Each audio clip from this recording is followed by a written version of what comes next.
ইমানি জজবার মূল উৎস হলো হুব্বে রাসূল সাল্লাল্লাহু আলাইহি ওয়াসাল্লাম।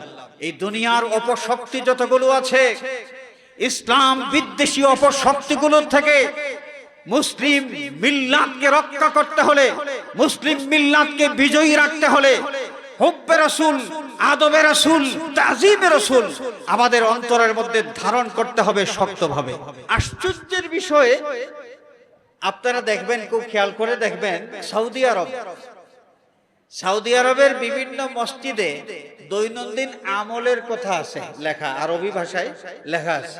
আমি অবাক হয়ে গেছি, কি রে, সারাটা বোর্ড আমি পড়লাম, বোর্ডের মধ্যে অনেক আমল, তসবিহ কতবার, আলহামদুলিল্লাহ কতবার, কোন সূরা কতবার, কোন সূরা কোন ওয়াক্তের মধ্যে পড়া লাগে, বিরাট বড় বোর্ডের মধ্যে রাত দিন 24 ঘন্টার আমল লেখা আছে। কিন্তু ওইখানে দুরূদ শরীফ কতবার পড়তে হবে, কোন সময় পড়তে হবে, একটিবার দুরূদ শরীফের কোনো কথা নাই। কমবখ নমক হারাম উম্মত এমন হয়ে গিয়েছে, দুরূদ শরীফ ছাড়া আল্লাহর দরবারে উম্মতে মুহাম্মাদের গ্রহণযোগ্যতার কোনো বিষয়ই নাই। আর দুরূদ শরীফ হচ্ছে আইডেন্টিফিকেশন। দুরূদ শরীফ হচ্ছে কি? আইডেন্টিফিকেশন। আমি কে?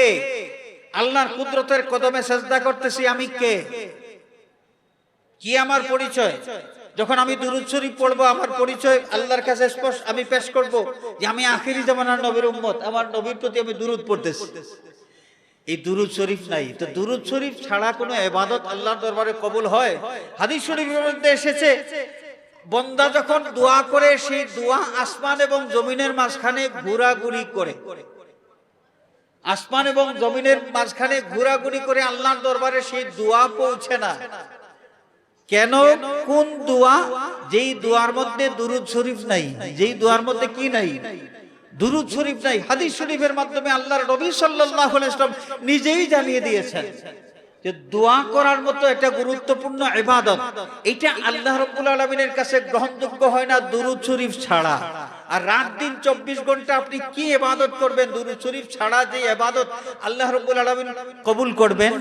আমাদের বর্তমান বিশ্বে সমকামিতা অনেক দেশেই এটাকে প্রমোট করা হচ্ছে, অর্থাৎ পুরুষ পুরুষ বিয়ে শাদীর ব্যবস্থা, সমকামিতা যেটা, এটা বর্তমান বিশ্বে অনেক দেশেই আছে। চিৎকার করে বলি নাউযুবিল্লাহি মিন যালিক। এই ধরনের নাফরমানি যত দেশে চলে, তত দেশে আল্লাহর রহমত থাকতে পারে না।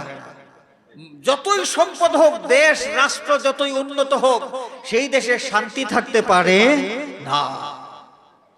আমাদের দেশেও অনেক আছে যারা সমকামিতার প্রতি মানুষকে উস্কে দিতে চায়, সমকামিতার প্রতি মানুষকে আগ্রহী করে তুলতে চায়। এই ধরনের নাফরমানগুলো যদি মাথা ছাড়া দিয়ে উঠে এবং তাদের মিশনটা যদি সফল হয়, তাহলে আমাদের এই বাংলাদেশ আল্লাহর রহমত থেকে বঞ্চিত হবে এবং আমাদের বাংলাদেশে আল্লাহর গজব নাজিল হবে। এই কারণে সমকামিতা যারা সাপোর্ট করে, এই ধরনের গুন্ডাদেরকে আমাদের এই দেশে মাথা উঁচু করার কোনো সুযোগ আমরা দেব না।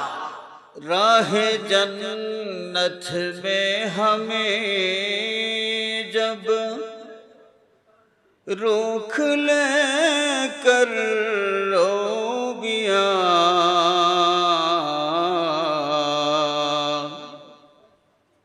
साथ अपनी उम्मतों के ले बुला लेना मुझे अल्लाहुम्मा सल्ले अला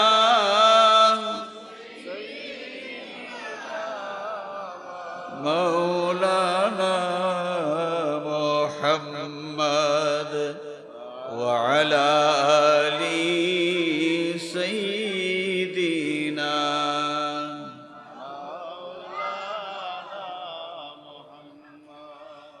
जब तराजू के किनारे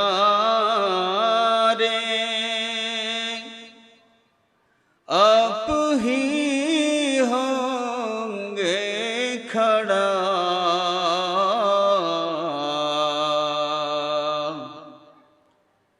दामने रहमत में इस दम में छुपा लेना मुझे अल्लाहुम्मा सल्ले अला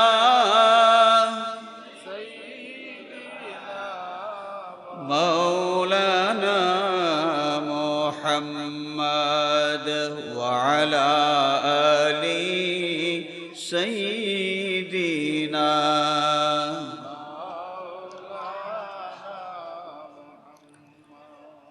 बलगल उला बिकमालिही कशफत दुजा बिजमालिही हसनत जमीउ खिसालिही सल्लु अलैहि व आलिहि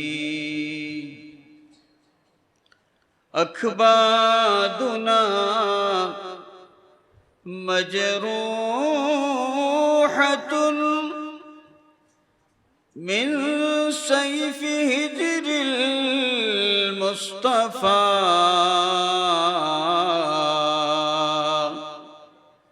तौबा लि अहली बल्दतिन फीहा नबियुल मुहतशम बलगल उला बिकमालिही कशफत दुजा बिजमालिही हसनत जमीउ खिसालिही सल्लु अलैहि व आलिहि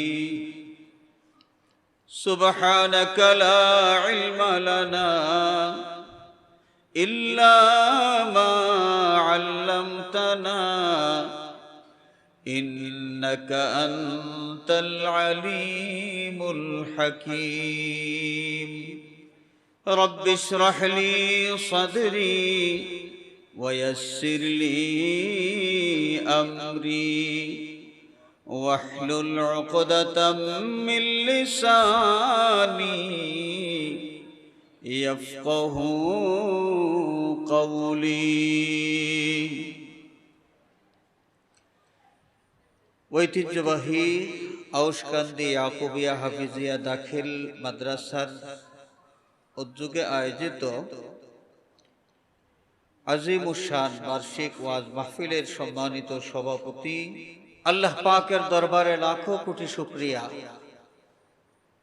যেই মহান মালিক আজকের জান্নাতের বাগানে আসার এবং বসার তৌফিক দিয়েছেন। জান্নাতের বাগানে আল্লাহর মহব্বতের বান্দাদের পাশে বসে কিছু সময় কাটানোর তৌফিক দিয়েছেন, সুযোগ দিয়েছেন। আমরা সকলে উচ্চ আওয়াজে বলি আলহামদুলিল্লাহ। আজকের এই মোবারক মাহফিলের মাননীয় প্রধান মেহমান গুরুত্বপূর্ণ বয়ান পেশ করেছেন। আজকের প্রধান আকর্ষণ জিহাদি সাহেব গুরুত্বপূর্ণ আলোচনা পেশ করেছেন। আরো উলামায়ে কেরাম দাওয়াতি মেহমান যারা ছিলেন, তত্ত্ববহুল আলোচনা আমরা শুনেছি। আমরা মাহফিলের একদম শেষ পর্যায়ে, বেশি সময় বিরক্ত করব না। যে আয়াতে কারিমা তিলাওয়াত করেছি, এই আয়াতে কারিমার আঙ্গিকে অত্যন্ত সংক্ষেপে কয়েকটি কথা আপনার খেদমতে আরজ করেই শেষ করব ইনশাআল্লাহ। ওয়ামা তৌফিকি ইল্লা বিল্লাহ আলাইহি তাওয়াক্কালতু ওয়া ইলাইহি উনীব। হাজিরিন, ইতিহাসের মধ্যে আল্লাহর নাফরমানির সর্বপ্রথম নাফরমানির যে তথ্য পাওয়া যায়, সেই নাফরমানিটা যেই করল, সে কে ছিল এবং নাফরমানি করার জন্য কি কারণে উদ্বুদ্ধ হয়েছিল। ইতিহাস আমাদের অনেকেরই জানা আছে। আমরা সকলেই জানি যে ইবলিস মালউন, সেই ইবলিস মালউন সর্বপ্রথম নাফরমানি করেছিল। সৃষ্টিকুলের মধ্যে সর্বপ্রথম নাফরমান ইবলিস। আর ইবলিসকে নাফরমানির দিকে উদ্বুদ্ধ করেছিল যে বিষয়ে, সেরা ছিল তাকাব্বুর, কিবির, অহংকার। অর্থাৎ অহংকার এমন একটা বিষয় যে বিষয়টা কোন মানুষকে ভালো কিছু গ্রহণ করার থেকে বঞ্চিত রাখে। এই জন্যে অহংকারী মানুষ যারা, আল্লাহর হাবিব সাল্লাল্লাহু আলাইহি ওয়াসাল্লাম তাদের ব্যাপারে ইরশাদ করেছেন, লা ইয়াদখুলুল জান্নাতা মান কানা ফি কলবিহি মিসকালা হাববাতিন মিন কিবরিন। বিন্দু পরিমাণ অহংকার যেই মানুষের অন্তরের মধ্যে থাকবে সেই জান্নাতে প্রবেশ করতে পারবে না। এর অর্থ হলো অহংকারের কারণে ভালো ভালো কাজ থেকে একজন মানুষ মাহরুম থাকবে, বঞ্চিত থাকবে। যেই কাজের মাধ্যমে, যে কাজের ওসিলায় সে জান্নাতবাসী হওয়ার কথা, অহংকার তাকে সেই কাজ থেকে বিরত রাখে। অহংকার তার জন্য প্রতিবন্ধক হয়ে দাঁড়ায়। হাজরিন, সেই মালউন ইবলিস অহংকার করেছিল, এবং কি বিষয়ে তার অহংকারটা ছিল? আমাদের বাবা হযরতে আদম আলাইহিস সালাতু ওয়াস সালাম, যখন আল্লাহ সুবহানাহু ওয়া তাআলা বাবা আদম আলাইহিস সালামের কায়া সৃষ্টি করলেন, কায়া শুকাইতে দেওয়া হলো, তখনও আদম আলাইহিস সালাতু ওয়াস সালামকে জীবন দেওয়া হয় নাই। ইবলিস মালাউন চক্কর দিতে দিতে, ঘুরতে ঘুরতে এক সময় হঠাৎ করে আদম আলাইহিস সালামের কায়ার সামনে গেল। কায়ার সামনে যখন গেল, আজগুবি একটা রূপ দেখলো যে জীবনে কোনোদিন দেখে নাই। থমকে দাঁড়িয়ে গেল, চিন্তা করতে শুরু করলো যে আল্লাহ রাব্বুল আলামিন কি তৈরি করলেন। সে লোভ সামলাইতে পারলো না যে দেখি আল্লাহ কি বানাইলেন। হযরতে আদম আলাইহিস সালাতু ওয়াস সালামের এই দেহ মুবারকের পিছন দিক থেকে প্রবেশ করে সামনের দিকে এই নাকের যে ছিদ্র, সেই ছিদ্র দিয়া বের হয়েছে। ভিতরে দেখলো ফাঁকা, কিছুই নেই। এবং কায়া, এটা হচ্ছে মাটির কায়া, মাটির তৈরি। তখন শান্তির নিঃশ্বাস ফেললো যে যাই হোক, আল্লাহ পাক যাই সৃষ্টি করুন না কেন, এটা আমার চাইতে শ্রেষ্ঠ কিছু না, যেহেতু এটা মাটি দিয়ে আল্লাহ পাক সৃষ্টি করেছেন। হাজিরিনে কেরাম, আল্লাহ সুবহানাহু ওয়া তাআলা সাইয়্যিদনা হযরতে আদম আলাইহিস সালাতু ওয়াস সালামের মধ্যে জীবন দান করলেন। আদম আলাইহিস সালামের কপাল মুবারকের মধ্যে নূর মুহাম্মদী সাল্লাল্লাহু আলাইহি ওয়াসাল্লাম আমানত করলেন। এরপরে ফেরেশতাদেরকে হুকুম দিলেন, উসজুদু লি আদম। সেই ফেরেশতা কুলের মধ্যে ফেরেশতাদের উস্তাদ সেই ইবলিসও ছিল। সবাই আল্লাহ পাকের এই হুকুম পালন করলেন, তাবেদারি করলেন, আদম আলাইহিস সালামকে সেজদা করলেন। সেজদা করল না মুআল্লিমুল মালায়েকা। প্রায় 6 লক্ষ বছর যাবত ফেরেশতাদের উস্তাদগিরি করতেছে যে মিস্টার ইবলিস, সেই সেজদা করে নাই। আল্লাহ রাব্বুল আলামিন তাকে জিজ্ঞেস করলেন, সবাই সেজদা করলো, তুমি কেন করো নাই? সে জবাব দিয়েছিল, আনা খায়রুম মিনহু, আনা খায়রুম মিনহু। আল্লাহ, আমি কেন আদমকে সেজদা করব? কারণ আদমকে তুমি মাটি থেকে সৃষ্টি করেছো। খালাকতানি মিন নার ওয়া খালাকতাহু মিন তিন।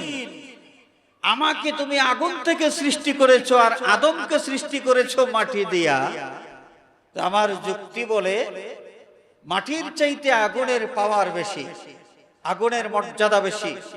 এই কারণে আগুনের তৈরি আমার মর্যাদা, মাটির তৈরি আদমের চাইতে বেশি। আমার যুক্তি বলে, আমি আদমকে সেজদা করব না, বরং আদম আমাকে সেজদা করা উচিত। এই যে মাটির তৈরি, নবী মাটির তৈরি, মাটির তৈরি, নবী মাটির তৈরি, মাটির তৈরি, এই যে স্লোগান, এই যে বক্তব্য, এগুলো কিন্তু শুরু হয়েছে সর্বপ্রথম এই ইবলিস থেকে।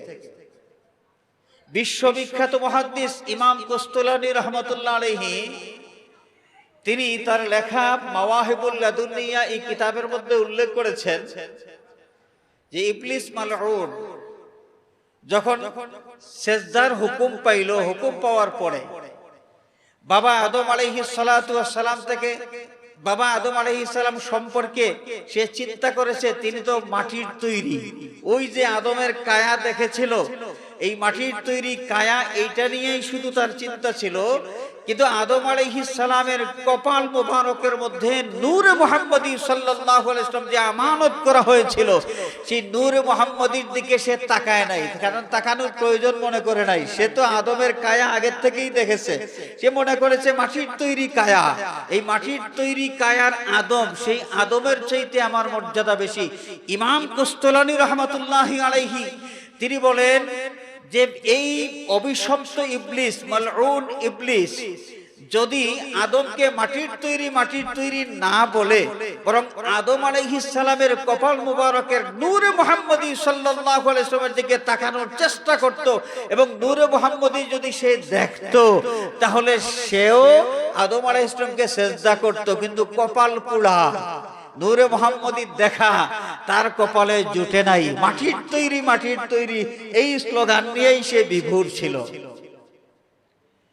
আমি আপনাদের খেদমতে আরজ করতে চাই, এই যে অহংকার, এই অহংকারের কারণে ইবলিস মালউন আল্লাহর নাফরমানি করলো, অভিশপ্ত হইল। কতটুকু অভিশপ্ত হইল, আল্লাহ রাব্বুল আলামিন তাকে ঘোষণা দিলেন যে উখরুজ মিনহা ফাইন্নাকা রাজিম, এই জান্নাত তোমার মতো অহংকারীর জায়গা নয়, তুমি এখান থেকে বের হয়ে যাও। এবং তুমি শুনে রাখো, ওয়া ইন্না আলাইকা লানাতা ইলা ইয়াউমিদ্দিন, কিয়ামত পর্যন্ত তোমার প্রতি অভিশাপ বর্ষিত হতেই থাকবে। আউযুবিল্লাহ। আম্বিয়ায়ে কেরামের ইতিহাসের দিকে যদি আমরা তাকাই, প্রত্যেক নবী রাসূল আল্লাহর পক্ষ থেকে দায়িত্ব পাওয়ার পর যখন দায়িত্ব পালন করতে শুরু করলেন, সমাজের মানুষ দুই ভাগে বিভক্ত হয়ে গেল।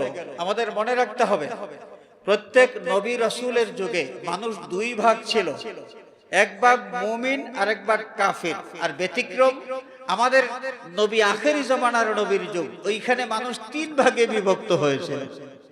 এক ভাগ হচ্ছে মুমিন, আরেক ভাগ হচ্ছে কাফির, আর আরেক ভাগ হলো মুনাফিক। মুনাফিক কিন্তু আমাদের নবীর আগের যুগের কোন নবীর যুগে ছিলেন না। কোন নবীর যুগে মুনাফিকের কোনো অস্তিত্ব ছিল না।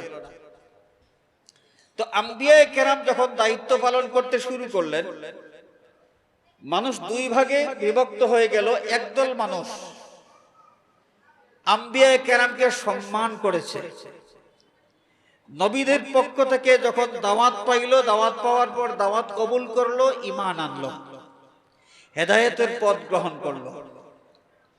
আরেক দল মানুষ, যেই মানুষগুলো আম্বিয়ায়ে কেরামকে সম্মান করে নাই, বরং নবীগণ সম্পর্কে তাদের বক্তব্য ছিল, তাদের মন্তব্য ছিল যে নবী আরো সাধারণ 10 জন মানুষের মতোই একজন মানুষ, তো আমাদের মতো সাধারণ একজন মানুষ, তার কথা অনুসরণ করে আমরা কেন চলব? এটা ছিল প্রত্যেক নবীর যুগের কাফির যারা যারা নবী মানে নাই, ঈমান আনে নাই, সেই কাফিরদের কুফরির মূল কারণ ছিল আম্বিয়ায়ে কেরামকে তারা সম্মান করতে শিখে নাই, সম্মান করে নাই, তুচ্ছ তাচ্ছিল্য করেছে। যেমন সাইয়্যিদুনা হযরতে শুআয়ব আলাইহিস সালাতু ওয়াস সালাম, হযরতে শুআয়ব আলাইহিস সালাতু ওয়াস সালামের যুগের মানুষ, এদের মধ্যে যারা শিরিক করত এবং তাদের সমাজের মধ্যে বড় একটা অপরাধ ছিল, যারা ওজনের মধ্যে কম বেশি করত। কোনো মানুষকে যখন কিছু দিতে যাইতো ওজনে কম দিত, আর কোনো মানুষের কাছ থেকে কিছু গ্রহণ করলে তখন নিয়মের চাইতে বেশি গ্রহণ করার চেষ্টা করত। এতে করে কি হইতো, রাতারাতি তারা বড় লোক হওয়ার একটা ধান্দা তাদের ছিল। ওজনে কম দিয়া দিয়া দিয়া দিয়া বেশি বেশি লাভবান হইয়া তারা বড় লোক হবে, এটা তাদের হিসাব ছিল।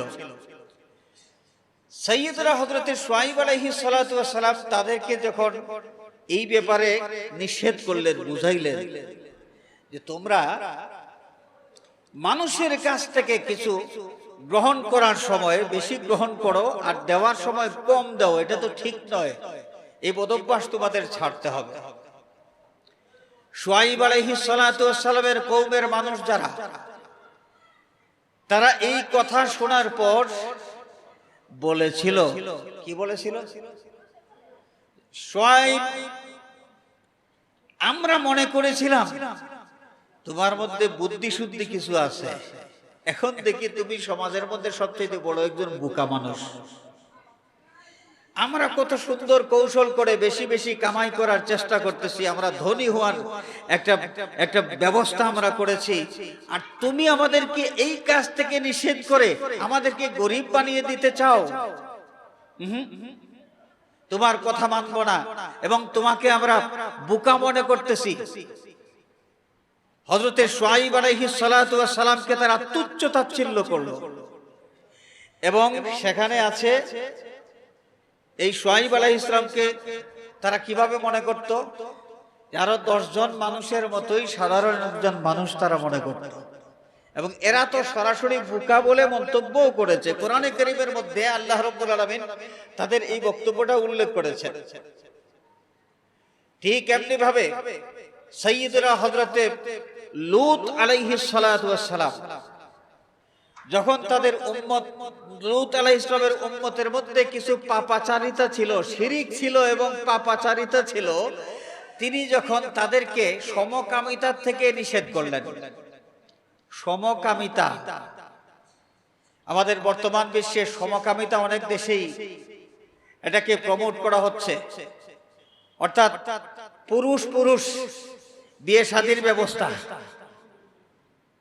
স্বামী স্ত্রী যেভাবে তাদের জৈবিক চাহিদা পূরণ করার জন্য সম্পর্ক স্থাপন করে, ঠিক তেমনি ভাবে পুরুষে পুরুষে জৈবিক চাহিদা পূরণ করার সেই সম্পর্ক স্থাপন করা, সমকামিতা যেটা, এটা বর্তমান বিশ্বে অনেক দেশেই আছে। চিৎকার করে বলি নাউযুবিল্লাহি মিন যালিক।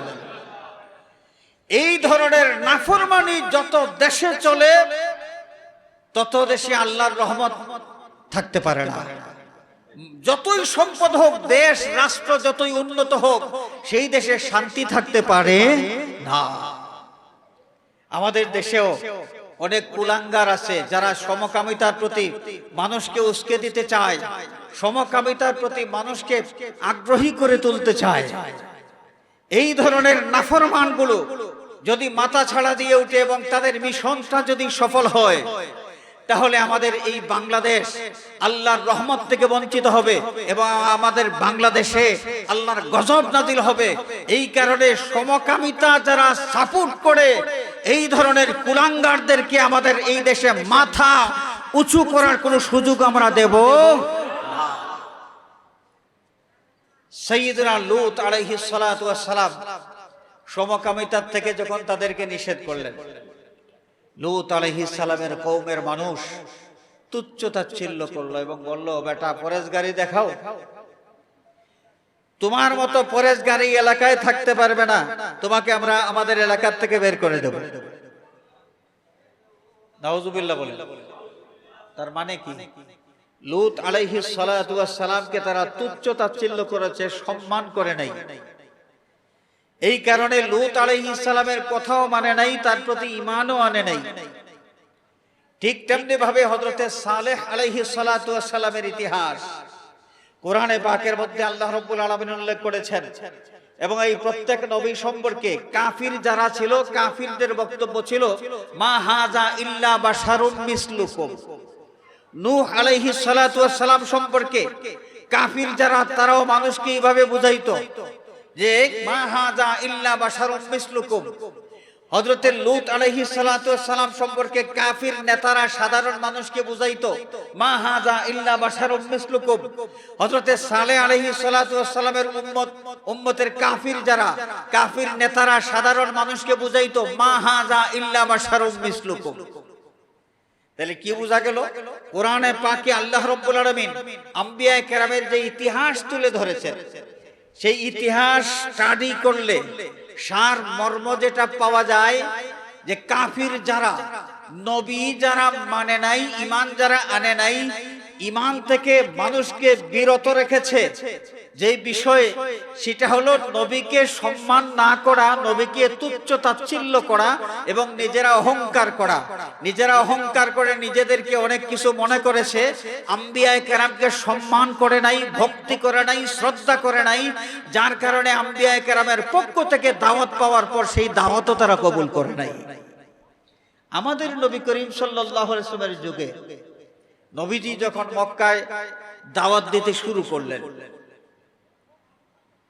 যখন প্রকাশ্যে দাওয়াত দিতে শুরু করলেন, সে আবু জেহেল, আবু লাহাব, উতবা, শাইবা, ওয়ালিদ বিন মুগীরা, উকবা বিন আবি মুঈত, এই ধরনের কাফির যারা ছিল, এরা চেয়ে দেখলো যে এক একজন 10 ছেলের বাপ, এক একজন 5টা 7টা 10টা বাগানের মালিক, এক একজন শত শত উটের মালিক, ধন সম্পদ বিত্ত বৈভবের কোনো অভাব নাই, সব আছে। আর আব্দুল্লাহর বেটা মুহাম্মদ, যে আব্দুল্লাহর বেটা মুহাম্মদ, তিনি বলতেছেন যে আমরা যেন তার প্রতি ঈমান এনে তার অনুসরণ করে চলি। তিনি কে? তার জনবলও নাই, তার অর্থবলও নাই, কিছুই নাই। 10 ছেলের বাপ অহংকার করেছে, তার 10 ছেলের বাপ তো অহংকার করেছে। আব্দুল্লাহর বেটা মুহাম্মদ সাল্লাল্লাহু আলাইহি ওয়াসাল্লাম, তার তো কেউ নাই। বাবা ছিলেন যিনি, এই মুহাম্মদ সাল্লাল্লাহু আলাইহি ওয়াসাল্লাম পৃথিবীতে শুভাগমন করার আগেই তার বাবা এই দুনিয়া থেকে বিদায় নিয়েছেন। আর কে আছে? কেউ নাই। তখন তারা অহংকার করেছে। আল্লাহ রাব্বুল আলামিন তাদের কথা কালামে পাকে উল্লেখ করেছেন যে অহংকারী যারা, সেই অহংকারী যারা অহংকার করে আমার বন্ধুকে অবজ্ঞা করেছে, আমার বন্ধুর প্রতি ঈমান আনে নাই, আমার বন্ধুকে সম্মান করে নাই, মা আগনা আনহু মালুহু ওয়া মা কাসাব, তার সম্পদ, তার বাগান, তার শত শত উট, তার 10-12 ছেলে, এই কিছুই তার কোনো উপকারে আসবে না। তার প্রতি আমি আল্লাহর যে গজব, আমি আল্লাহর যে শাস্তি, দুনিয়াতে এই শাস্তি থেকে তার সন্তানেরাও তাকে বাঁচাইতে পারবে না, তার সম্পত্তিও তাকে বাঁচাইতে পারবে না, এবং আখিরাতে অনন্তকালীন জাহান্নামের আগুনে তারা জ্বলবে। সেই অনন্তকালীন জাহান্নামের আগুন থেকেও তাদের এই ক্ষমতা, তাদের সম্পদ, তাদের এই জনবল কিছুই তাদেরকে রক্ষা করতে পারবে না। সে আবু লাহাব, আবু জাহাল, উতবা, শাইবা, ওয়ালিদ বিন মুগীরা, এই সমস্ত লোকগুলো ঈমান আনলো না। কেন ঈমান আনলো না? যে রাসূল পাক সাল্লাল্লাহু আলাইহি ওয়াসাল্লামকে সম্মান করতে পারে নাই, নবীর প্রতি তাদের ভক্তি শ্রদ্ধা ছিল না। ভক্তি শ্রদ্ধা ছিল না, তারা অহংকারী হয়ে গিয়েছিল।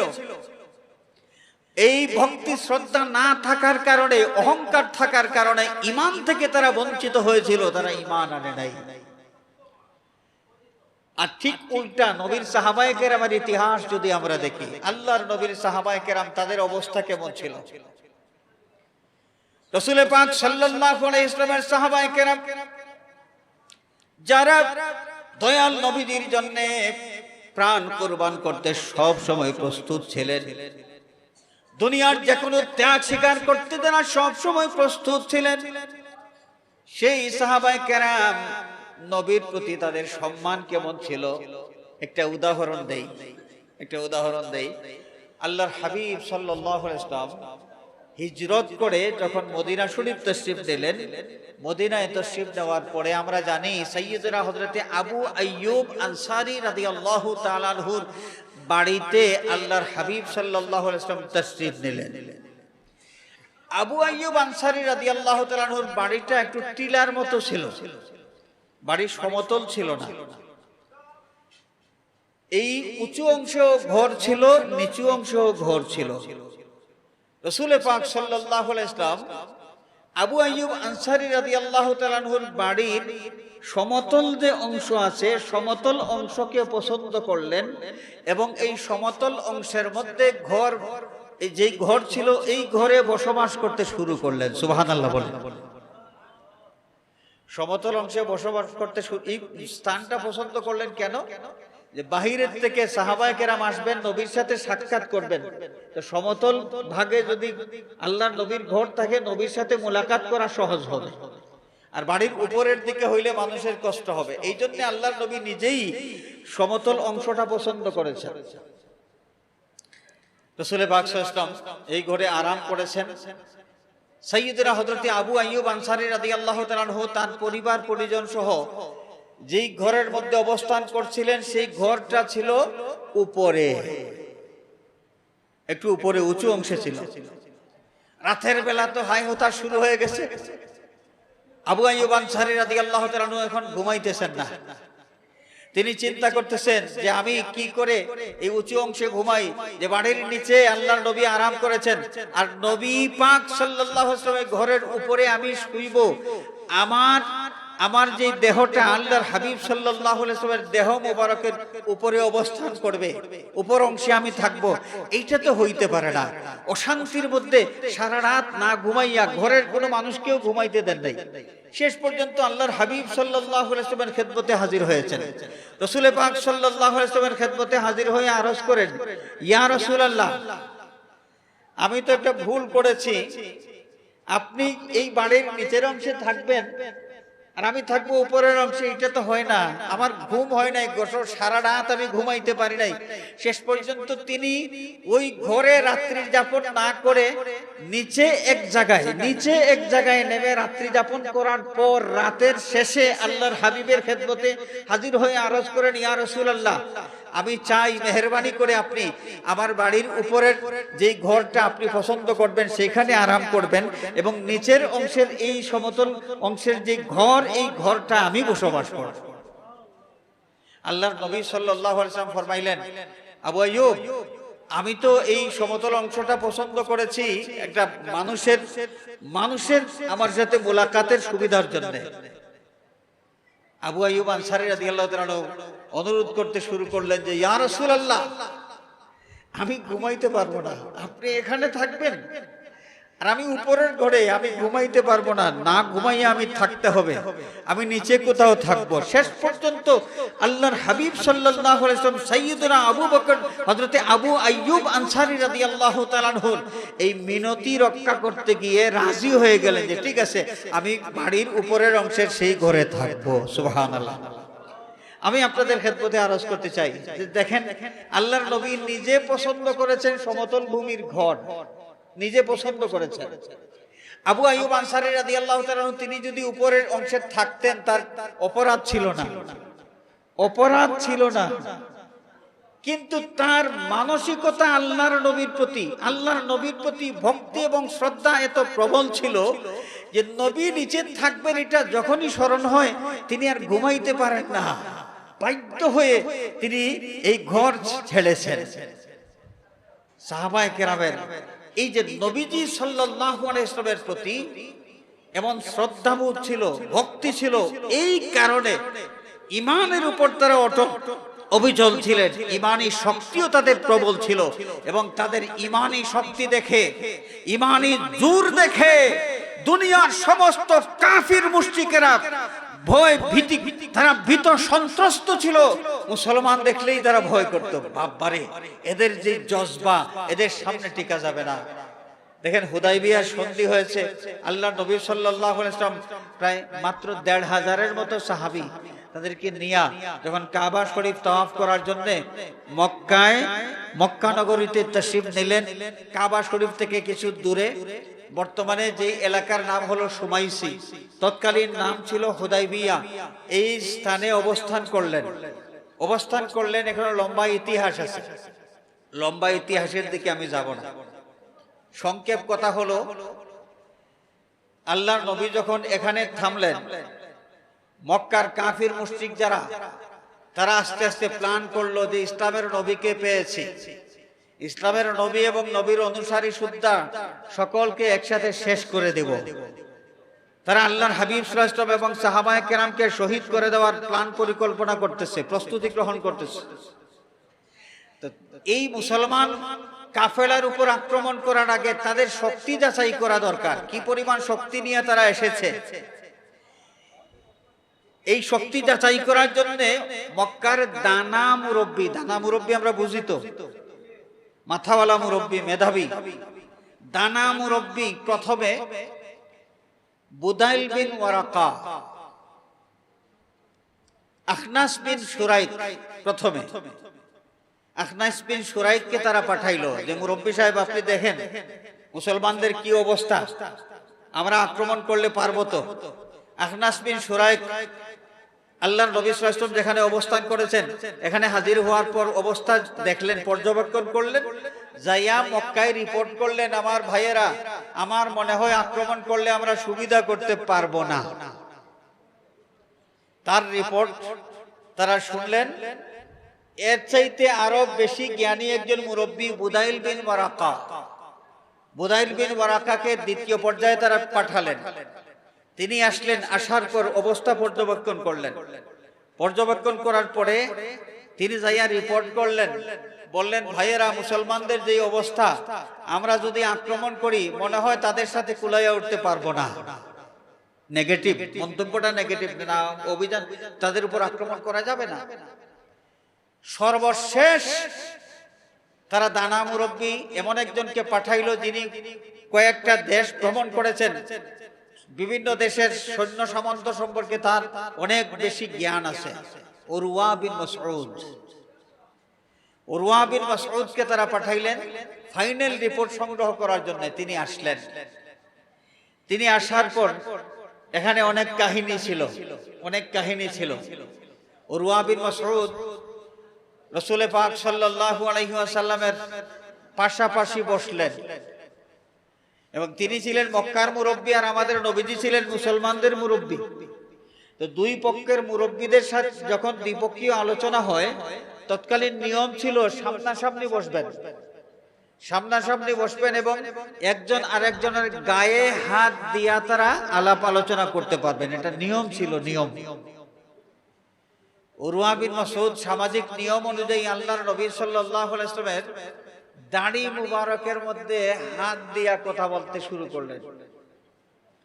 নবীজির দাড়ি মুবারকে উরওয়া বিন মাসউদ যখন হাত দিয়েছেন তখন একজন সাহাবী তরবারি উঠাইয়া তরবারির উল্টা পিঠ দিয়া উরওয়া বিন মাসউদের হাতের মধ্যে প্রচন্ড আঘাত করলেন। আঘাত করে বললেন, বেয়াদব, আল্লাহর নবীর দাড়ি মুবারকে হাত দিয়া কথা বলার মতো যোগ্যতা তোমার নাই, তোমার হাত তুমি নামাও। বেচারা কি দুষ করেছিল? এটা সামাজিক নিয়ম তো ছিল, সামাজিক নিয়ম ছিল। দুই মুরব্বী দুই পক্ষের বসে সামনাসামনি বসে কথা বললে একজন আরেকজনের গায়ের মধ্যে হাত দিবেন, দাড়ির মধ্যে হাত দিবেন, সামাজিক নিয়ম ছিল।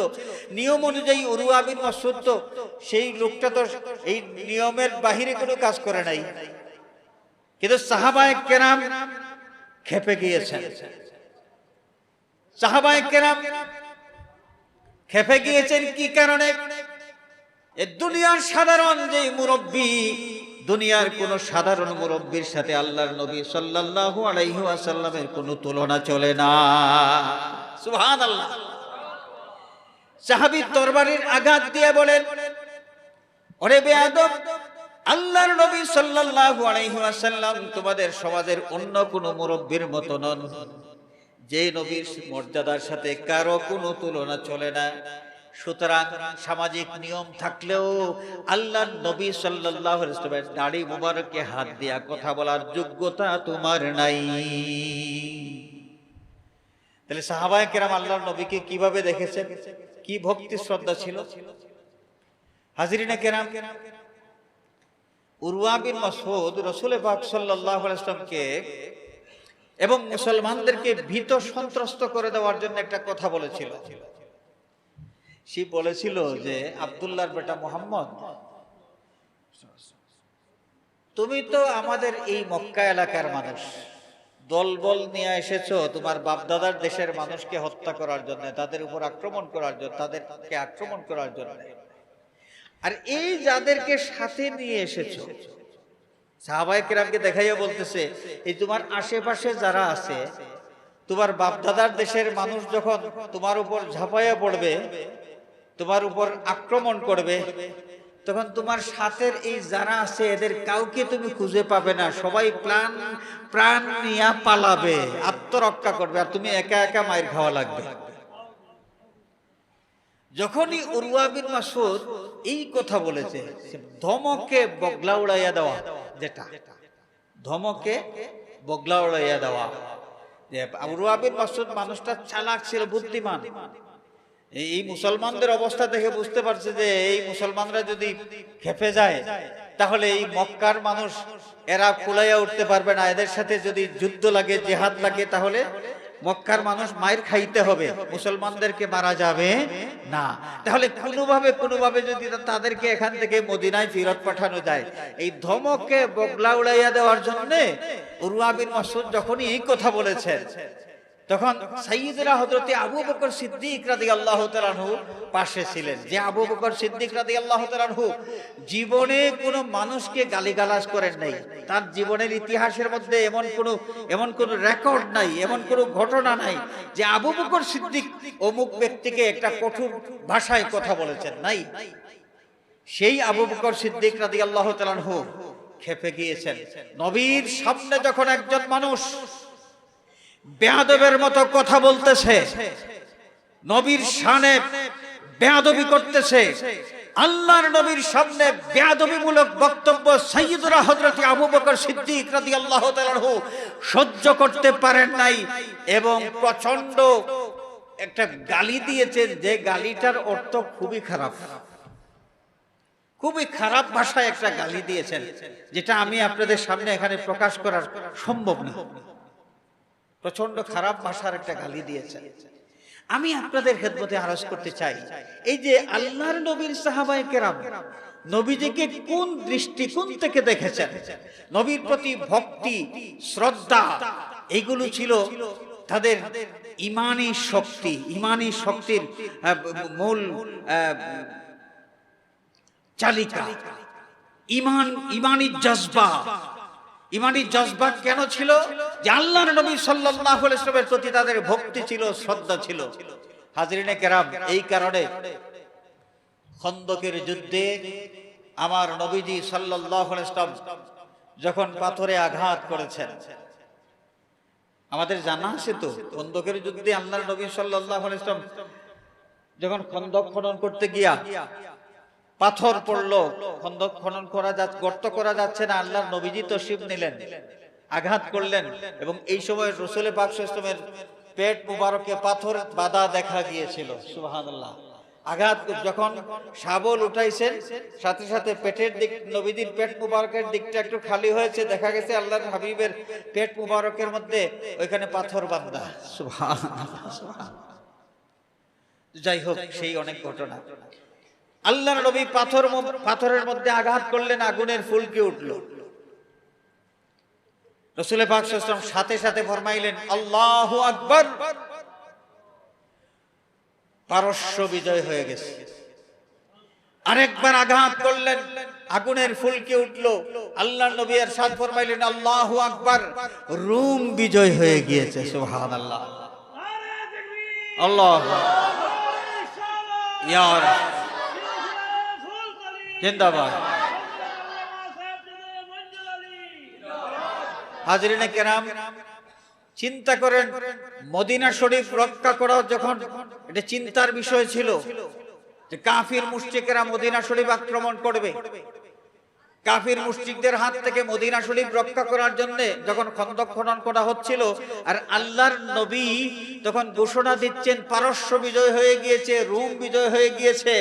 তৎকালীন যুগে তামাম পৃথিবীর মধ্যে পরাশক্তি ছিল, একটা ছিল পারস্য আর একটা ছিল রোম। বর্তমান বিশ্বে যেভাবে আমেরিকাকে এক নম্বর পরাশক্তি মনে করা হয়, তৎকালীন যুগে পারস্য এবং রোম এরা বিরাট বিরাট পরাশক্তি ছিল। অথচ আল্লাহর নবী ঘোষণা দিচ্ছেন যে পারস্য বিজয় হয়ে গিয়েছে, রোম বিজয় হয়ে গিয়েছে। আর নবীর সাহাবায়ে কেরাম যারা, তাদের বিশ্বাস আল্লাহর নবী সাল্লাল্লাহু আলাইহি ওয়াসাল্লামের জবান মোবারক থেকে যা বের হয় তা কখনো মিথ্যা হইতে পারে না। সাহাবায়ে কেরাম খুশি হইয়া তাকবীর দিতে শুরু করেছেন। সুবহানাল্লাহ বলেন। মুনাফিক যারা, মুনাফিক কিছু ছিল, এই মুনাফিকরা একজন আরেকজনের দিকে তাকায় আর চোখ টিপাটিপি করে। মুনাফিক একজন আরেকজনের দিকে তাকায় আর চোখ টিপাটিপি করে, কানে কানে ফিস ফিস করে বলে যে দেখো আব্দুল্লাহর বেটা মুহাম্মাদের রঙিন স্বপ্ন দেখো, মদিনা রক্ষা করার জন্য আজকে চিন্তাগ্রস্ত সবাই। আর তিনি রঙিন স্বপ্ন দেখতেছেন যে পারস্য বিজয় হয়ে গিয়েছে আর রোম বিজয় হয়ে গিয়েছে। তারা ঢং করতেছে কেন? যে আল্লাহর নবী সাল্লাল্লাহু আলাইহি ওয়াসাল্লামের প্রতি তাদের ভক্তি শ্রদ্ধা ছিল না। আরো 10 জন মানুষ যেভাবে সাধারণ মানুষ, ঠিক সেইভাবে তারা আল্লাহর নবী সাল্লাল্লাহু আলাইহি ওয়াসাল্লামকে সাধারণ মানুষ মনে করেছিল। আর আল্লাহর নবীর সাহাবায়ে কেরাম আল্লাহর নবীকে মূল্যায়ন করেছেন কিভাবে? যে এই নবীজির জবান মোবারক থেকে যা বের হয় এটা কখনো কোনোদিন মিথ্যা হয় না। ভক্তি শ্রদ্ধার কারণে সাহাবায়ে কেরাম খুশি হইয়া তাকবীর দিয়েছেন।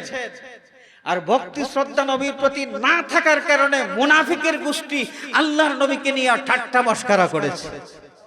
হাজিরিনে কেরাম, এই ঈমানি জজবা, মুসলমানদের ঈমানি জজবা, এই ঈমানি জজবার মূল উৎস হলো তাজিমে রাসূল, আদবে মুস্তাফা সাল্লাল্লাহু আলাইহি সাল্লাম। ঈমানি জজবার মূল উৎস হলো হুব্বে রাসূল সাল্লাল্লাহু আলাইহি ওয়াসাল্লাম। তাজিমে রাসূল, আদবে মুস্তাফা, হুব্বে রাসূল সাল্লাল্লাহু আলাইহি ওয়াসাল্লাম সাহাবায়ে কেরামের মধ্যে 16 আনা ছিল। এই কারণে দুনিয়ার কাফির মুশরিকগুলো সাহাবায়ে কেরামকে খুব থরথর সাহাবায়ে কেরামকে দেখলে থরথর করে কাঁপতো। হাজরিনে কেরাম, এই যে উরওয়া বিন মাসউদ এখানে দেখলেন নবীর সাথে কথা বলতেছেন আর মুসলমানদেরকে পর্যবেক্ষণ করতেছেন। উরওয়া বিন মাসউদ দেখে যে ইসলামের নবী সাল্লাল্লাহু আলাইহি ওয়াসাল্লাম নাক মোবারক ঝাড়লেন। আল্লাহর নবীর নাক মোবারক ঝাড়ার পরে ওইখান থেকে নুরানি যে তরল পদার্থ বের হয়েছে, নাক ঝাড়ার পর যা বের হয় আমরা নিজেরা নিজেরটা ঘৃণা করি, ঠিক আছে না? অন্যেরটা তো ঘৃণা লাগেই। অথচ ইসলামের নবী সাল্লাল্লাহু আলাইহি ওয়াসাল্লাম যখন নাক মোবারক ঝাড়লেন, নাক মোবারক থেকে যে নুরানি তরল পদার্থ বের হয়েছে, সাহাবায়ে কেরাম কে তার হাতের মধ্যে নেবেন প্রতিযোগিতা শুরু করে দিয়েছেন। তারা ওইটা হাতের মধ্যে নিয়ে ঘষে চেহারার মধ্যে মালিশ করেছেন। চিৎকার করে বলে সুবহানাল্লাহ। উরওয়া বিন মাসউদ এটা দেখে অবাক, কিরে এত ভক্তি, এত শ্রদ্ধা তাদের নবীর প্রতি। ইসলামের নবী থুতু মোবারক নিক্ষেপ করবেন। নবীর সাহাবী যারা আশেপাশে সবাই প্রতিযোগিতা শুরু করে দিয়েছেন, কার আগে কে আল্লাহর নবীর থুতু মোবারক হাতের মধ্যে নেবেন, নিয়া তারপর তাদের চেহারার মধ্যে মালিশ করবেন। সুবহানাল্লাহ। দূরে যারা বসেছেন তারা তো নিতে পারেন নাই। এরা কি করতেন? এরা দূরের থেকে উঠে এসে যার হাতে আল্লাহর নবীর থুতু মুবারক নিয়েছেন তার হাতের সাথে তার হাত বসে চেহারার মধ্যে মালিশ করতেন। সুবহানাল্লাহ। ইসলামের নবী সাল্লাল্লাহু আলাইহি ওয়াসাল্লাম ওযু করার পর যে পানি উদ্বৃত্ত থাকতো, সামান্য পানি লোটার মধ্যে, ওযু লোটার মধ্যে পানি থাকতো, এই সামান্য পানি কে নেবে? নবীর প্রতি এত ভক্তি, এত শ্রদ্ধা ছিল যে তবররুক হিসাবে বরকত হাসিল করার জন্য এই সামান্য পানি কে নিবে, এইটা নিয়ে তাদের মধ্যে কাড়াকাড়ি শুরু হয়ে গিয়েছিল। সুবহানাল্লাহ। কমবক্ত কিছু লোক বর্তমান যুগে বের হয়েছে, তবররুক বিশ্বাস করে না, তবররুক বিশ্বাস করে না।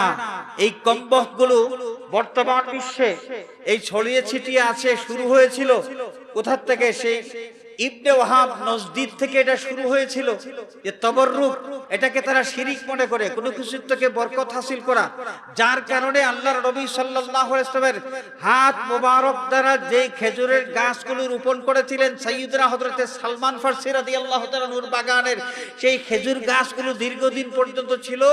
পৃথিবীর বিভিন্ন দেশ থেকে মানুষ যখন হজ করতে যাইতেন তখন ওই সালমান ফারসি রাদিয়াল্লাহু তাআলা নূর বাগানের খেজুর গাছের কিছু বাকল টাকল এগুলো নিয়ে আসার চেষ্টা করতেন। কেন? এটা আল্লাহর নবী সাল্লাল্লাহু আলাইহি ওয়াসাল্লামের হাত মুবারকের লাগানো খেজুর গাছ। সুবহানাল্লাহ। এই ইবনে ওয়াহাব নজদির গোষ্ঠী যখন তারা এই সৌদি আরব, তাদের এই যে ইবনে সাউদ আর ইবনে ওয়াহাব নজদি, তারা লিয়াজো করে যখন এই সৌদি আরবের ক্ষমতা দখল করলো, তখন তারা এই ইবনে ওয়াহাব নজদির গোষ্ঠী দেখে যে হায় হায় সর্বনাশ, মানুষ তো শিরিক করতেছে, খেজুরের গাছকে এত সম্মান করতেছে আর তবররুক নিতেছে, তবররুক নেওয়া এটা শিরিক ফতোয়া দিয়া তারা আস্তে আস্তে আস্তে আস্তে কি করলো, ওই বিষয়টাকে একদম একদম সত্য ফতোয়া দিতে শুরু করলো। তবররুক এইটাকে তারা শিরিক বলতো, বরকত হাসিল করার জন্য কিছুকে সম্মান করা, সম্মানের সাথে গ্রহণ করা, এটাকে তারা শিরিক ফতোয়া দিত। পরবর্তীতে এই ওয়াহাবি মতবাদের প্রশাসন এই গাছগুলো কেটে ফেললো, পুরাটা বাগান যখন উজাড় করে দিল, বাহিরের দেশ থেকে হাজী সাহেব যারা গাছ আর পাইতেন না, তখন তারা কি করতেন, গাছের যে ওই যে শিকড় ছিল, শিকড় এইগুলো তারা নেওয়ার চেষ্টা করতেন। তারা দেখলো হায় হায়, শিরিক তো এখনো বন্ধ হয়নি, মানুষ তো এখনো তবররুক নিতেছে। পরে ওই বাগানের মাটি গভীর পর্যন্ত খনন করে ওই মাটি নিয়ে সাগরে নিক্ষেপ করেছিল। ওই বাগানের মাটি শিকড় সুদ্ধা অনেক গর্ত করে সাগরে নিক্ষেপ করেছিল। হাজরিনে কেরাম, আর সাহাবায়ে কেরাম আল্লাহর নবী সাল্লাল্লাহু আলাইহি ওয়াসাল্লামের থুতু মুবারক মনে করতেন, আল্লাহর নবী সাল্লাল্লাহু আলাইহি ওয়াসাল্লামের পেশাব মুবারক মনে করতেন, আল্লাহর নবী সাল্লাল্লাহু আলাইহি ওয়াসাল্লামের রক্ত মুবারক মনে করতেন। যখন এই অবস্থা, উরওয়া বিন মাসউদ এই দৃশ্যগুলো দেখেছেন যে নবীর প্রতি, নবীর সাহাবী যারা, তাদের কত ভক্তি আর শ্রদ্ধা, তখন মক্কায় গিয়া ফাইনাল রিপোর্ট তিনি দেবেন। উরওয়া বিন মাসউদ রিপোর্ট দিলেন যে আমার ভাইয়েরা, প্রিয় মক্কাবাসী, তোমরা তো সবাই জানো যে আমি বিভিন্ন দেশ ভ্রমণ করেছি, বিভিন্ন সেনাবাহিনী, সেনাপতি, সৈন্য সম্পর্কে আমার ধারণা আছে। ইসলামের নবীর প্রতি তার সাথীদের যেই সম্মান, ভক্তি, এইগুলো পৃথিবীর কোন সেনাপতির প্রতি, কোন সৈন্য সেনাবাহিনীর এই ভক্তি শ্রদ্ধা আমি দেখি নাই। সুতরাং তোমরা যে প্ল্যান করতেছো মুসলমানদের উপর আক্রমণ করবে, তাদেরকে শেষ করে দেওয়ার জন্য, তাদেরকে শেষ করতে গেলে নিজেরা শেষ হবে, তাদেরকে মারা যাবে না, বরং নিজেরা মরতে হবে। সুতরাং ওই অভিযান, তাদের উপর আক্রমণ করার এই ধান্দা বাদ দিয়া কোনো মতে তাদের সাথে সন্ধি করে যদি তাদেরকে বিদায় দেওয়া যায়, এটাই ভালো হবে। ফাইনাল রিপোর্ট এটা ছিল। হাজরিনে কেরাম, আমি আপনাদের খেদমতে আরজ করতে চাই, এই যে কাফিরের গোষ্ঠী, তারা ভীত সন্ত্রস্ত হয়ে গেল। মুসলমানদের সংখ্যা কত ছিল ইতিহাস থেকে জানা যায়, ১৫০০ না ১৫০০ চাইতে আরো কম। আর ওইদিকে পুরা মক্কাবাসী, মুসলমানদের সাথে কোনো অস্ত্র বস্ত্র কিছুই নাই, যুদ্ধ করার মতো কোনো অস্ত্র তাদের সাথে ছিল না। তো কাফির মুশরিক মক্কাবাসী যদি সবাই অস্ত্র শস্ত্র নিয়ে আক্রমণ করত, তাহলে এই মাত্র ১৪০০ ১৪৫০ মুসলমানদেরকে শেষ করে দেওয়া তাদের জন্য সহজ ছিল। কিন্তু তারা সাহসও করতে পারে নাই। সাহস করতে পারে নাই কেন? সাহাবায়ে কেরামের ঈমানি জজবা দেখে। আর এই ঈমানি জজবাটা, এর মূল উৎস কোথায় ছিল? যে রাসূল পাক সাল্লাল্লাহু আলাইহি ওয়াসাল্লামের প্রতি তাদের ভক্তি এবং শ্রদ্ধা। আজকের পৃথিবীতে কাফির মুশরিকগুলো মুসলমানদের যে শক্তি, সেই শক্তি দেখে ভয় করতেছে। এই জন্য মুসলমান জাতির মধ্যে যে নবীর প্রতি ভক্তি শ্রদ্ধা যা আছে, তারা জানে যে ঈমানি জজবা যদি থাকে, মুসলমানদের সাথে পারা যাবে না। তাহলে ঈমানি জজবা যেভাবে কমানো যায়, এই ব্যবস্থা করতে হবে। সুতরাং এই আল্লাহর দুশমন, নবীর দুশমন, ইসলামের দুশমন, সেই ইহুদি, খ্রিস্টান, ইসলাম বিদ্বেষী শক্তিগুলো বিভিন্ন রূপে মুসলমানদের মধ্যে তাদের চোর ঢুকায়ে দিয়েছে। যে ওয়াহাবি যারা, এই ওয়াহাবি যারা ইতিহাস খুললে পাওয়া যায়, ওয়াহাবিরা ইহুদিদের চর, ব্রিটিশদের চর ছিল, ব্রিটিশদের চর ছিল এই ওয়াহাবিরা। ঠিক এমনি ভাবে মুসলমানদের মধ্যে কাদিয়ানীদেরকে ছেড়ে দেওয়া হয়েছে। বিভিন্ন বিভিন্ন সেই বাতিল ফিরকাগুলো ছেড়ে দেওয়া হয়েছে, যেই বাতিল ফিরকাগুলোর মাধ্যমে মানুষকে বোঝানো হচ্ছে যে নবী দুষে গুণে রক্তে মাংসে আরো 10 জন মানুষের মতোই একজন মানুষ। বিভিন্ন ফিরকার মাধ্যমে মানুষকে বোঝানো হচ্ছে নবীর কোনো ক্ষমতা নাই, নবী কিয়ামতের দিন কিছুই করতে পারবেন না, কিয়ামতের দিন নবী কারোর জন্য কোনো শাফাআত করতে পারবেন না, কিছুই করতে পারবেন না। এক কথায় এই নবীজি সাল্লাল্লাহু আলাইহি ওয়াসাল্লামকে সাধারণ মানুষের মতো একজন মানুষ যদি মনে করা যায়, তাহলে মুসলমানদের অন্তরে নবীর প্রতি যে ভক্তি এবং শ্রদ্ধা, সেই ভক্তি এবং শ্রদ্ধা একদম 0 পয়েন্টে চলে আসবে। আর ভক্তি শ্রদ্ধা যদি তলানিতে চলে আসে, তাহলে মুসলমানদের ঈমানি শক্তিটা দুর্বল হয়ে যাবে, জজবাটা শেষ হয়ে যাবে। আর তখনই মুসলমানদের উপর আক্রমণ করলে খুব সহজে তাদেরকে শেষ করে দেওয়া যাবে। সুতরাং সাবধান, আমাদের সতর্ক থাকতে হবে। একদিক থেকে এই দুনিয়ার অপশক্তি যতগুলো আছে, ইসলাম বিদ্বেষী অপশক্তিগুলোর থেকে মুসলিম মিল্লাতকে রক্ষা করতে হলে, মুসলিম মিল্লাতকে বিজয়ী রাখতে হলে হুব্বে রাসূল, আদবে রাসূল, হুব্বে রাসূল, আদবে রাসূল, তাজিমে রাসূল আমাদের অন্তরের মধ্যে ধারণ করতে হবে শক্তভাবে। আমরা আমাদের ঈমানটা রক্ষার জন্য নবীর প্রতি আদব তাজিম এগুলো আমাদের খুব শক্ত করে ধরে রাখতে হবে। এবং কিয়ামতের দিন, কিয়ামতের আগে এই দুনিয়ার জীবনে, দুনিয়ার জীবন শেষ হয়ে যাওয়ার পর কবর আছে না, কবর, কবরে যাওয়ার পর কবরের পরীক্ষা আছে। কবরের পরীক্ষা আমরা জানি 3টা প্রশ্ন। কয়টা প্রশ্ন? 3টা। বুখারী শরীফ, মুসলিম শরীফের মধ্যে একটা প্রশ্নের কথা আছে। সেই প্রশ্নটা কি? আল্লাহ রাসূল সাল্লাল্লাহু আলাইহি ওয়াসাল্লামকে দেখানো হবে। রাসূল পাক সাল্লাল্লাহু আলাইহি ওয়াসাল্লামকে দেখানোর পর বলা হবে, মা তাকুলু ফি হাযার রাজুল আল্লাযী তারাহু। মুসলিম শরীফের riwayat, ইজা উদিআল আবদু ফি কবরিহি ওয়া তাওয়াল্লা আনহু আসহাবুহু ওয়া ইন্নাহু লা ইয়াসমাউ করআ নিআলিহিম আতাহু মালাকানে আসওয়াদানে আজরাকানে ফায়ুকঈদানিহি ফায়াকুলানে মা তাকুলু ফি হাযার রাজুল আল্লাযী তারাহু। মাইয়িতকে দফন করার পর যখন তারা আপনজন বাড়ির দিকে রওনা করবেন, জুতার খটখট শব্দ হবে, কবরের মাইয়িত এই খটখট আওয়াজও শুনতে পারবেন। ফেরেশতা আসবেন 2 জন, বিভৎস চেহারা, ভয়ঙ্কর চেহারা। এই 2 জন ফেরেশতা এসে এই মাইয়িতকে বসাবেন। বসানোর পর রাসূল পাক সাল্লাল্লাহু আলাইহি ওয়াসাল্লামের চেহারা মোবারক দেখাইয়া বলবেন, মা তাকুলু ফি হাযার রাজুল আল্লাযী তারাহু। তুমি তাকাইয়া দেখো, যাকে তুমি দেখতেছো উনি কে, ওনার পরিচয় দাও, ওনার পরিচয় দাও। সেই কবরের পরীক্ষায় পাশ করতে হলে দুনিয়ার জীবনে নবীর প্রতি যাদের তাজিম ছিল, আদব ছিল, মহব্বত ছিল, কেবল তারাই সেই পরীক্ষায় পাশ করতে পারবে। আর নবীর প্রতি তাজিম নাই, আদব নাই, কিছুই নাই, শুধুমাত্র নবীর আনুগত্য আছে, শুধুমাত্র নবীর আনুগত্য আছে। আনুগত্য কি? পাক্কা নামাজি ব্যক্তি, নামাজ পড়তে পড়তে একদম কপালের মধ্যে দাগ, কিন্তু অন্তরের মধ্যে নবীর জন্য বিন্দুমাত্র কোনো মহব্বত নাই, নবীর প্রতি আদব নাই। আশ্চর্যের বিষয়ে আপনারা দেখবেন, খুব খেয়াল করে দেখবেন, মক্কা, ওই যে সৌদি আরব, সৌদি আরবের বিভিন্ন মসজিদে দৈনন্দিন আমলের কথা আছে লেখা, আরবি ভাষায় লেখা আছে।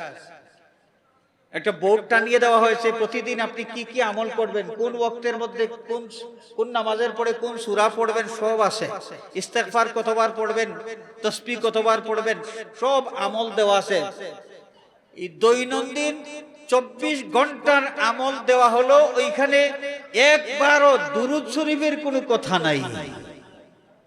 আমি অবাক হয়ে গেছি, কি রে, সারাটা বোর্ড আমি পড়লাম, বোর্ডের মধ্যে অনেক আমল, তাসবিহ কতবার, আলহামদুলিল্লাহ কতবার, কোন সূরা কতবার, কোন সূরা কোন ওয়াক্তের মধ্যে পড়া লাগে, বিরাট বড় বোর্ডের মধ্যে রাত দিন 24 ঘন্টার আমল লেখা আছে।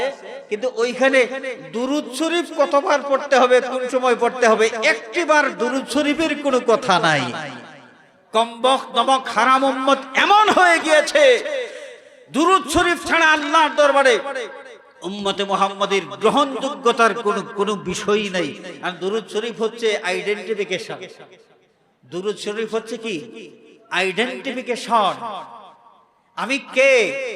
আল্লাহর কুদরতের কদমে সেজদা করতেছি, আমি কে? কি আমার পরিচয়? যখন আমি দুরূদ শরীফ পড়বো, আমার পরিচয় আল্লাহর কাছে স্পষ্ট আমি পেশ করব যে আমি আখিরি জামানার নবীর উম্মত, আমার নবীর প্রতি আমি দুরূদ পড়তেছি। এই দুরূদ শরীফ নাই। তো দুরূদ শরীফ ছাড়া কোনো ইবাদত আল্লাহর দরবারে কবুল হয়? হাদিস শরীফের মধ্যে এসেছে, বান্দা যখন দোয়া করে, সেই দোয়া আসমান এবং জমিনের মাঝখানে ঘোরাঘুরি করে। আসমান এবং জমিনের মাঝখানে ঘোরাঘুরি করে আল্লাহর দরবারে সেই দোয়া পৌঁছে না। কেন? কোন দোয়া? যেই দোয়ার মধ্যে দুরূদ শরীফ নাই, যেই দোয়ার মধ্যে কি নাই? দুরূদ শরীফ নাই। হাদিস শরীফের মাধ্যমে আল্লাহর নবী সাল্লাল্লাহু আলাইহি ওয়াসাল্লাম নিজেই জানিয়ে দিয়েছেন যে দোয়া করার মতো একটা গুরুত্বপূর্ণ ইবাদত, এটা আল্লাহ রাব্বুল আলামিনের কাছে গ্রহণযোগ্য হয় না দুরূদ শরীফ ছাড়া। আর রাত দিন 24 ঘন্টা আপনি কি ইবাদত করবেন? দুরূদ শরীফ ছাড়া যে ইবাদত আল্লাহ রাব্বুল আলামিন কবুল করবেন? কত নমক হারাম মানুষ তারা, কত নমক হারাম। এই বেয়াদবিটা তাদের ঘাড়ের উপর চেপে বসেছে যে নবীর দুরূদ পড়ার কথা মানুষকে বলবে, এটার প্রয়োজন তারা মনে করে না। নমক হারাম উম্মত। হাজরিনে কেরাম, আসুন আমরা কবরের ঈমান রক্ষার জন্য, ঈমানি জজবা নিয়ে পৃথিবীতে বেঁচে থাকার জন্য, কবরের পরীক্ষায় পাশ করার জন্য রাসূল পাক সাল্লাল্লাহু আলাইহি ওয়াসাল্লামের হাত মুবারকের মাধ্যমে হাউজে কাউসারের পানি গ্রহণ করার জন্য, সেই ভয়াল কিয়ামতের দিন আল্লাহর নবী সাল্লাল্লাহু আলাইহি ওয়াসাল্লামের শাফাআত পাওয়ার জন্য দুনিয়ার জীবনে নবীর মহব্বত, আদব, আজমত অন্তরের মধ্যে ধারণ করি, আল্লাহ নবী সাল্লাল্লাহু আলাইহি ওয়াসাল্লামের সুন্নতের অনুসরণ করি, রাসূল পাক সাল্লাল্লাহু আলাইহি ওয়াসাল্লামের রেখে যাওয়া যেই শরীয়ত, সেই শরীয়তের অনুসরণ করে চলি। আল্লাহ রাব্বুল আলামিন আমাদের সকলকে তার হাবিবের খাঁটি উম্মত হিসেবে যেন কবুল করেন। সবাই বলি আমিন। ওয়া আখিরু দাওয়ানা আনিল হামদুলিল্লাহি রাব্বিল আলামিন। الجنة ونعيمها سعد لمن يصلي ويسلم ويبارك عليه ونصلي على رسوله الكريم.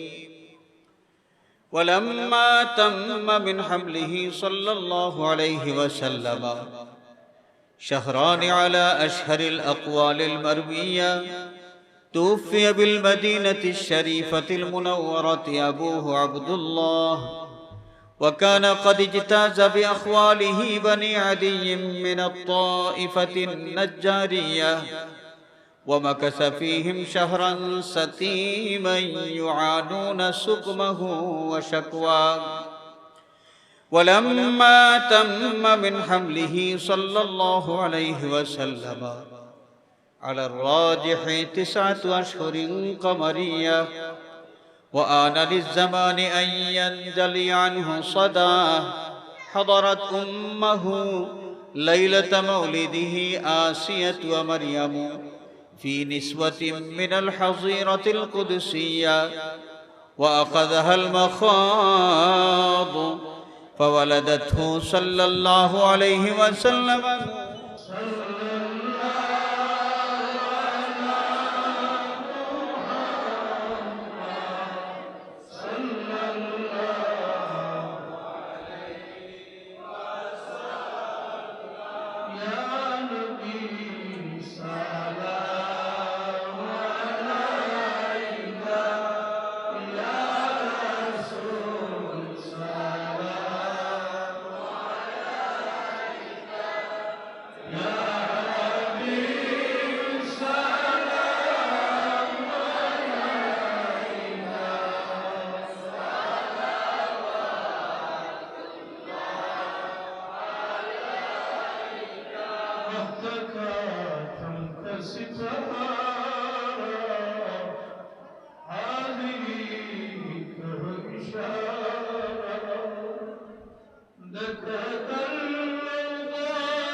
اللهم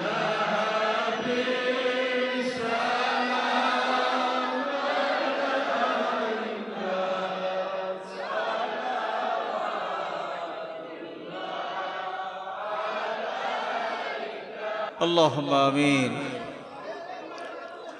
الحمد لله رب العالمين، والصلاة والسلام على سيد المرسلين وعلى آله وأصحابه وأهل بيته أجمعين.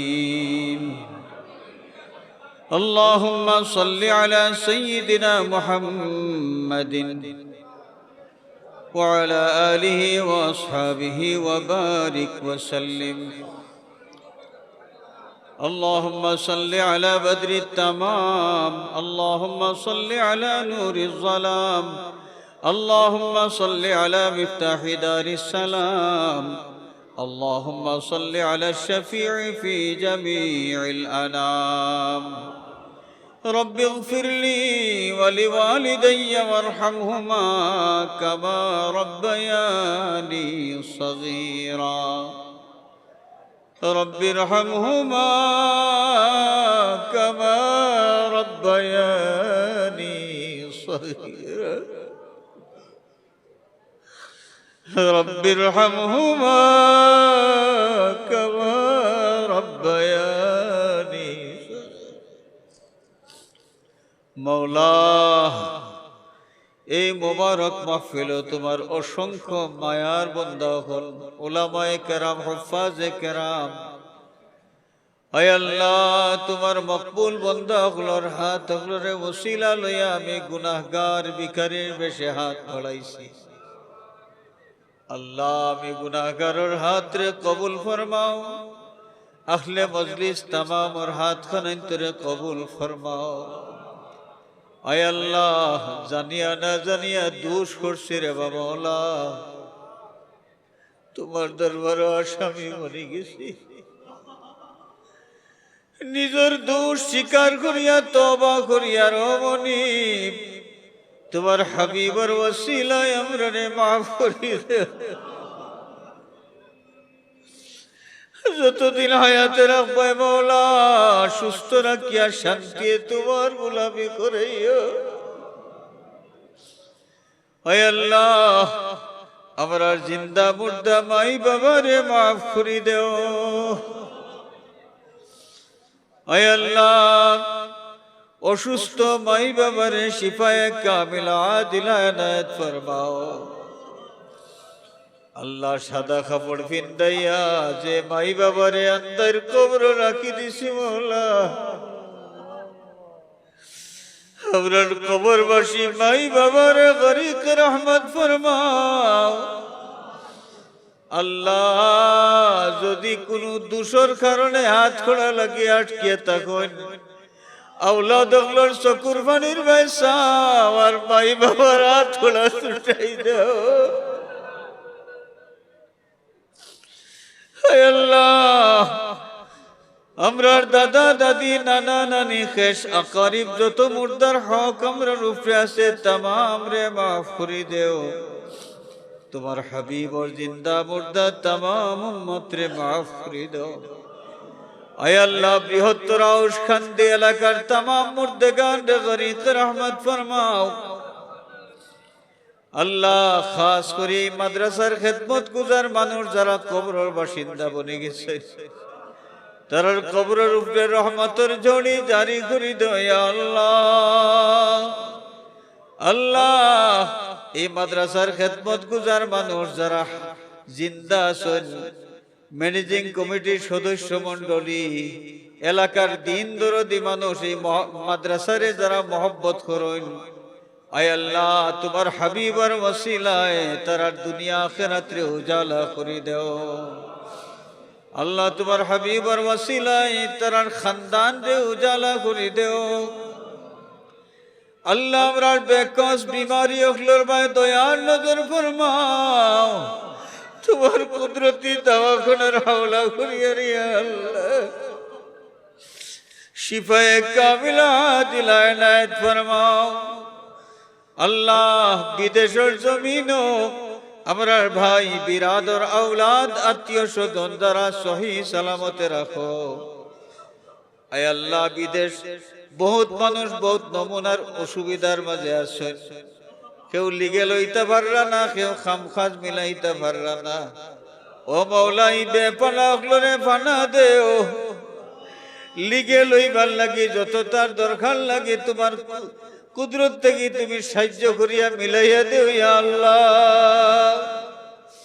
আয় আল্লাহ, বিদেশ যাইবার লাগি যারা চেষ্টা করলা কামিয়াবি এনায়েত ফরমাও। আল্লাহ, এই মাদ্রাসার দিন বদিন তরক্কি এনায়েত ফরমাও। মাদ্রাসার তামাম জরুরিয়াত তোমার কুদরত থেকে পুরা করে দাও। মাদ্রাসার সাহায্যকারী অগলরে দুনিয়া আখেরাতে তুমি সাহায্য করিও। আল্লাহ, পরীক্ষার্থী অগলরে পরীক্ষার মাঝে বেহতরিন কামিয়াবি এনায়েত ফরমাও। আল্লাহ, আমরার তালবা অগলর দেহনে জকিল মে নাফি এনায়েত ফরমাও। আয় আল্লাহ, আমরার পীর মুর্শিদ উস্তাদ যারা হায়াতে আছেন হায়াতের মাঝে আরো বরকত দাও। যারা কবরবাসী হয়ে গেছেন গরিবকে রহমত ফরমাও, দরজাত বুলন্দ ফরমাও। ভিক্ষা চাই মওলা, মুর্শিদুল মুর্শিদিন সৈয়দুনা সনদুনা আল্লামা ফুলতুলি সাহেব কিবলা রহমাতুল্লাহ আলাইহি দরজাত বুলন্দ ফরমাও। আয় আল্লাহ, হযরত বদরে বদরপুরি রহমাতুল্লাহ আলাইহি দরজাত বুলন্দ ফরমাও। আল্লাহ, আমরার সিলসিলার বুজুর্গানে কিরামত দরজাত বুলন্দ ফরমাও। তারা রূহি ফয়েজ দিয়ে আমরানে ফয়েজিয়াব করে দাও। ও ফাওয়িদু আমরি ইলাল্লাহ, ইন্নাল্লাহ বাসীরুম বিল ইবাদ। আয় আল্লাহ, দুনিয়ার মজলুম মুসলমান হলরে সাহায্য করো, জালিম কাফির হলরে মখুর আর মগলুব করে দাও।